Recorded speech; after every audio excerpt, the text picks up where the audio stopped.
Hi everyone, I'm Jen Broyles, mind body health coach and breathwork instructor.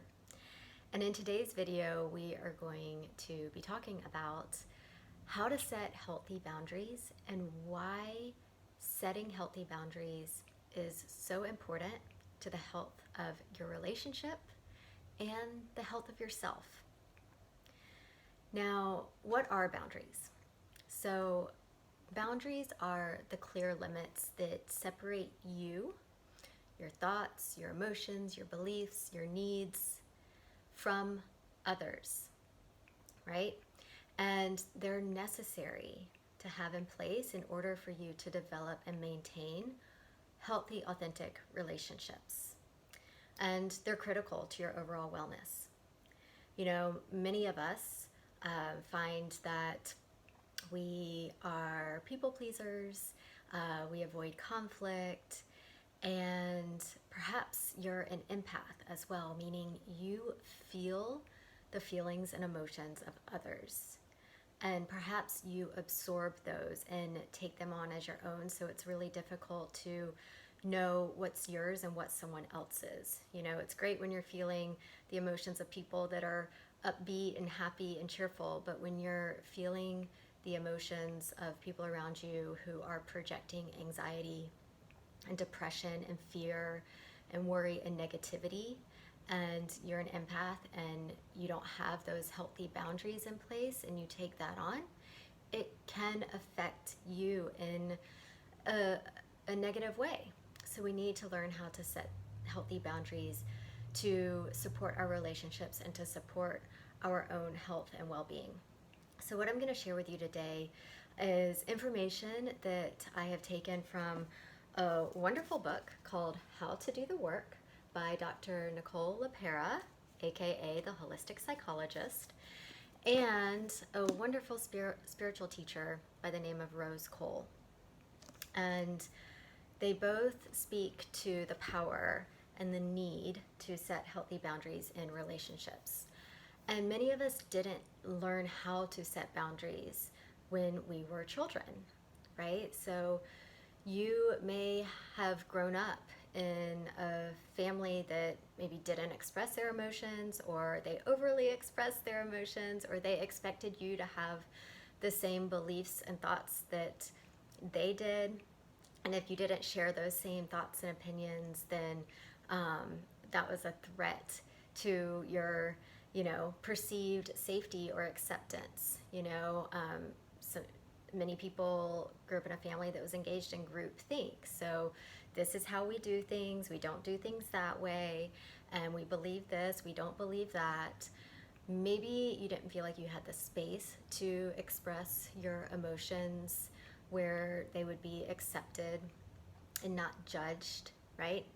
And so, whatever the reason, many of us just didn't learn how to have healthy boundaries in our relationships. And so now we have the chance to make that change.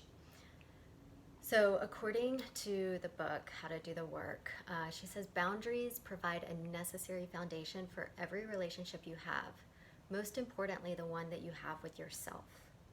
Okay, so this really is about taking a stand for yourself, speaking your truth, setting clear limits, stepping into your sovereignty, not giving your power away, right? And so we're breaking codependent relationships. We're doing and speaking what is authentic to us and what is right and necessary for us. And that is not selfish, right? So that's another belief that we get to reframe, is that taking a stand for ourselves is not selfish. So the thing with boundaries is that we want to make sure they're not too loose and they're not too rigid. And so we may have to play around with it a little bit when we start putting these in place. And I don't claim to have it all figured out yet either. I have had, boundaries that were definitely too loose, and I've had boundaries that were definitely too rigid.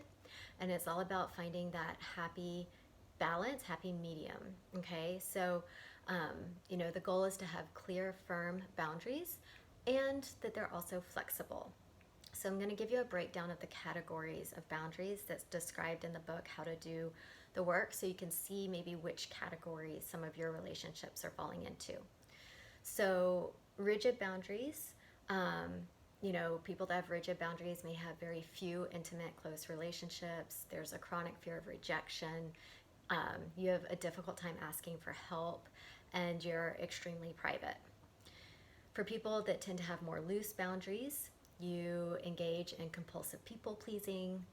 You define your self worth by the opinions of others, and you have a general inability to say no. You're a constant yes person, even though you resent it. You say yes to things you don't want to say yes to.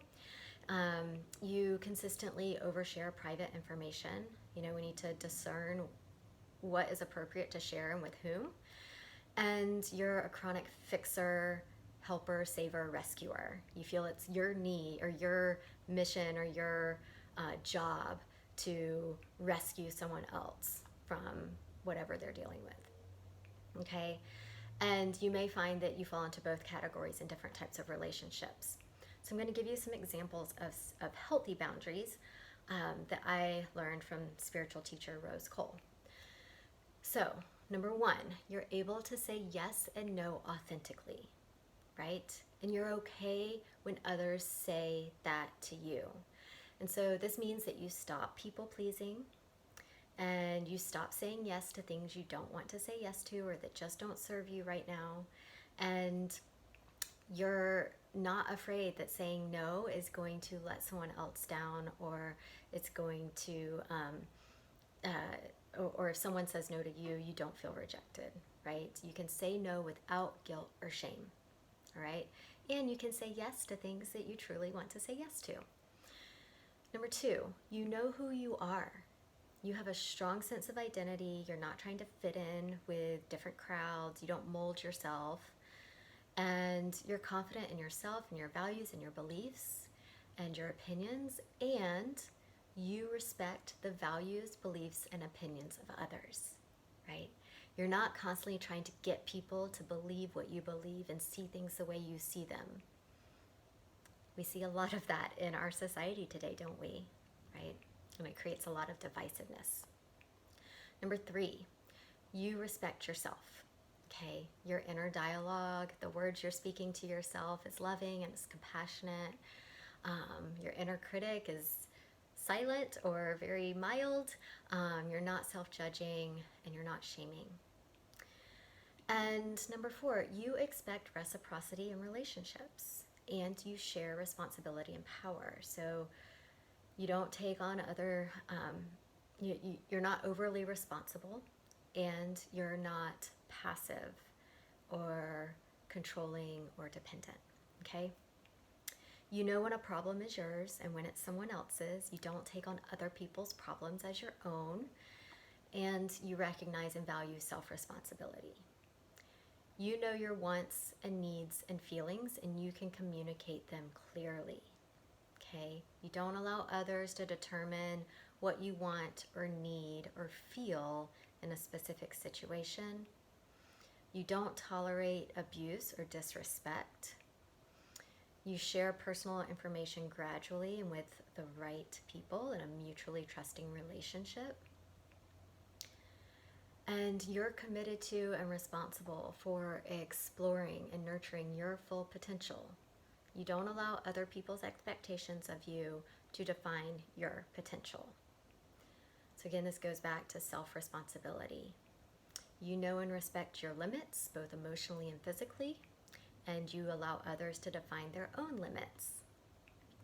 You're able to ask for help when you need it. You don't compromise your values and integrity just to avoid rejection or adversity, and you trust your inner voice and intuitive guidance. You don't rely on others for direction in your life, okay? And so there's 3 steps to create a new boundary with people. 1 is that you define the boundary. 2 is that you set the boundary by communicating it to others and understand that they may not like it at first, and that's okay. And 3, you maintain the boundary by keeping your word, because if you don't, then people are going to think that you don't mean what you say. And more important is that you lose trust in yourself.